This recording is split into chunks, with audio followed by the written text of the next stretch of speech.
নমস্কাৰ বন্ধু বান্ধৱীসকল, আজি মই আহিছোঁ ভোট জলকীয়াৰ এটা চিম্পুল আচাৰৰ ৰেচিপি লৈ। এই আচাৰৰ ৰেচিপিটো মই একো মছলা নিদিয়াকৈ মাত্ৰ দুটা বস্তুৰেহে বনাম।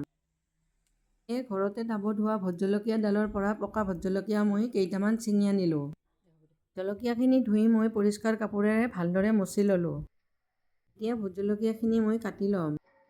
এখন হাতত মোজা পিন্ধি ল'লোঁ আৰু ভিডিঅ'ত দেখুওৱাৰ দৰে অলপ সৰু সৰুকৈ কাটি গুটিখিনি মই ছাইড কৰি উলিয়াই ল'লোঁ।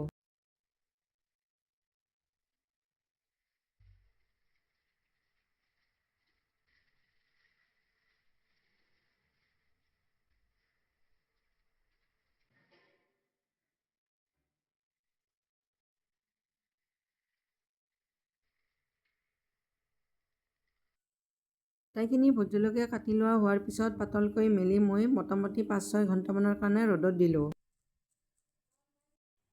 মোটামুটি 5 ঘণ্টামান পিছত এইখিনিত মই অকণমান নিমখ সানি ল'লোঁ।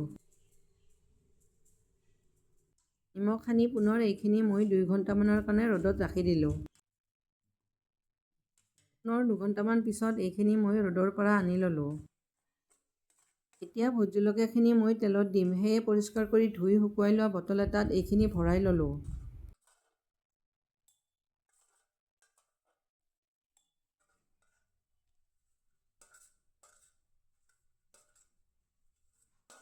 জলকীয়াখিনি ভৰাই লোৱাৰ পিছত এইখিনি ডুব যোৱাকৈ মই ইয়াত কেঁচা সৰিয়হৰ তেল লৈ ল'লোঁ। কেঁচা সৰিয়হৰ তেলখিনি লৈ এইখিনি ভালদৰে লৰাই দিলোঁ। লৰাই দি ঢাকনি মাৰি এইখিনি মই পুনৰ ৰ'দত দিলোঁ। এনেকৈ 3-4 দিনমান ৰ'দত দিয়াৰ পিছত আচাৰখিনি খাব পৰা হৈ যাব। বহুদিনলৈ ৰাখি সাঁচি খাব পৰা ভোট জলকীয়াৰ আচাৰৰ ৰেচিপিটো তৈয়াৰ হৈ গ'ল।